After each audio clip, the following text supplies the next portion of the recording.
నర్సంపేట మాజీ ఎమ్మెల్యే పెద్ది సుదర్శన్ రెడ్డిని విమర్శించే స్థాయి మీది కాదని బీఆర్ఎస్ నాయకులు తీవ్రంగా స్పందించారు. నర్సంపేట నియోజకవర్గ అభివృద్ధిలో అత్యధిక నిధులు తెచ్చిన ఘనత పెద్ది సుదర్శన్ రెడ్డిదేనని తెలిపారు. ప్రజలను భయభ్రాంతులకు గురి చేస్తున్న పాలనను నియోజకవర్గ ప్రజలు గమనిస్తున్నారని హెచ్చరించారు. మున్సిపాలిటీ పరిధిలో నియోజకవర్గ ప్రజలందరికీ కూడా నమస్కారాలు.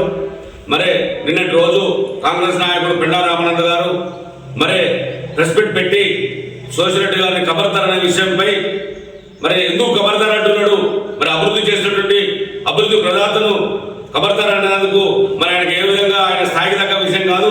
ఆయన ఎందుకు అంటున్నాడో అది ఆయనకే విజ్ఞప్తిగా వదిలేస్తున్నాను. పాకాలకు కానీ రంగేశ్వరు కానీ గోదావరి జలాలు తెచ్చినందుకు అంటున్నాడా, మెడికల్ కాలేజ్ కానీ మినీ మదనపేట మినీ ట్యాంక్ బండ్ నిర్మించినందుకు, జిల్లా హాస్పిటల్ తెచ్చినందుకు, 60 రకాల టెస్టులతో కూడుకున్నటువంటి ల్యాబ్ నిర్మించినందుకు, డయాలసిస్ సెంటర్ పెట్టినందుకు, పాకాల ఆడిటోరియం కట్టించినందుకు, వెజ్ మార్కెట్ కట్టించినందుకు, 3 కిలోమీటర్ల సెంటర్ లైటింగ్ అండ్ డివైడర్స్ నిర్మించినందుక.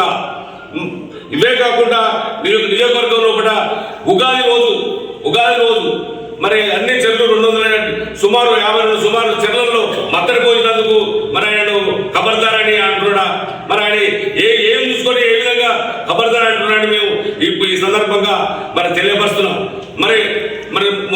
ఆయనే చేసినటువంటి అభివృద్ధి ఎన్ని విధాలు ఏ విధంగా ఉన్నది. కరోనా కాలంలో కూడా ఉన్న 5 సంవత్సరాల కాలంలో 2.5 సంవత్సరాల కరోనా కాలం ఉన్నది. ఆయన కూడా ఐసోలేషన్ సెంటర్లు పెట్టించి సొంత డబ్బులతోటి వాళ్ళందరికీ పేదలకు చికిత్స చేసినందుకు అంటున్నాడు ఈ ఖబర్దార్ అని. ఏ విధంగా అంటున్నాడు ఖబర్దార్ అని. ఆయన స్థాయిలోకి మనిషి మాట్లాడడం సరైనది కాదు. ఈ సందర్భంగా మేము గుర్తు చేస్తున్నాం. ఈ మంచిది కాదని ఈ స్థాయి ఖబర్దార్ అని ఈ నర్సంపేట ఈ కోసం తల్లి ఆ కోసం వరకు డివైడర్లు ఏర్పాటు చేసి సెంట్రల్ లైటింగ్ ఏర్పరిచినందుకు ఖబర్దార్ అంటున్నాడా. ప్రజలను ఖబర్దార్ అని సోషల్ తిరగని అంటున్నాడు. ప్రజలను రేపు ఓటేయడానికి కూడా వాళ్ళకి లేకపోతే ఖబర్దార్ అని విధంగా గుండాగిరి చేయడానికి ఉంటుండడానికి ఈ సందర్భంగా గుర్తు చేస్తున్నాను. ఇది సరైనది కాదు. ఇది ప్రజాస్వామ్యం లోపల విమర్శలు ప్రతి విమర్శలు ఉంటాయి. మేము 42 కోట్ల రూపాయలు డెబిట్ కోర్టు తీసుకొస్తే మా పాలక మండలి అయిపోయిన తర్వాత మిగిలిన పైసలు మీరు కాంట్రాక్ట్ పని చేసుకుంటున్నారు. అంతే ఆ నిధులు మీరు తీసుకురాలేదు. తీసుకొచ్చిన నిధులు మా గౌరవ మాజీ శాసనసభ్యులు పెద్దసూర్య రెడ్డి గారు తెచ్చిన పైసలు మాత్రమే, రూపాయలు మాత్రమే అయ్యి ఆ నిధులు తోటి చేస్తారు. మీరు అంటారు ఒక మాట, మొన్న రేవంత్ రెడ్డి గారు వచ్చారు, బహిరంగ సభలో కూడా 608 కోట్ల రూపాయలు నిధులు ఇచ్చిండ్రు అన్నారు. జియో ఏది, కాంట్రాక్టర్ అయింది, టెండర్ అయినాయా, కాంట్రాక్ట్ అయిందా, పని నడుస్తుందా, ప్రజలు గుర్తిస్తాను. ఈ విధమైన మాటలు మాట్లాడకండి. మీరు ఏ విధమైనటువంటి మాటలు మాట్లాడుతున్నారు, గుండా విధంగా మాట్లాడకూడదు. మీరు ప్రజాస్వామ్యంలో ఉన్నారు, ప్రజాస్వామ్య బద్ధకంగా ఉన్నారు కనుక ప్రజాస్వామ్య మాటలు మాట్లాడండి. ఇది ఖబర్దార్ అని మాట్లాడడం సరైనది కాదని ఈ సందర్భంగా తెలియపరుస్తున్నాం. మాజీ ఎమ్మెల్యే పెద్ది సుదర్శన్ రెడ్డి మీద వ్యాఖ్యలు చేసినటువంటి రామానంద్ నువ్వు ఖబర్దార్ అనే పదాన్ని వాడడం చాలా హేయమైన చర్య. అసలు మాటలో పాల్పడితే నిలుస్తా కౌంటర్ ఇచ్చాలని మా సోషల్ మీడియా మేము ఉన్నాం, సిద్ధంగా ఉన్నాం. నీకు పిసిసి మెంబర్ ఏ విధంగా వచ్చిందో తెలుసు. దానికి హరుడు నువ్వు కాదు, రావాల్సిన వ్యక్తి రాలేదు. ఇటువంటి దిగజారు మాట్లాడితే నువ్వు రాజకీయం ఎదగలేవు. ఒక యువకులు మంచి పద్ధతితో మంచి మాటలు చేసుకుని నీకు రాజకీయ భవిష్యత్తు. కానీ ఒక మాజీ ఎమ్మెల్యేపై చేసే వ్యాఖ్యలు అసలు కాదు, నీకు ఆ స్థాయి లేదు.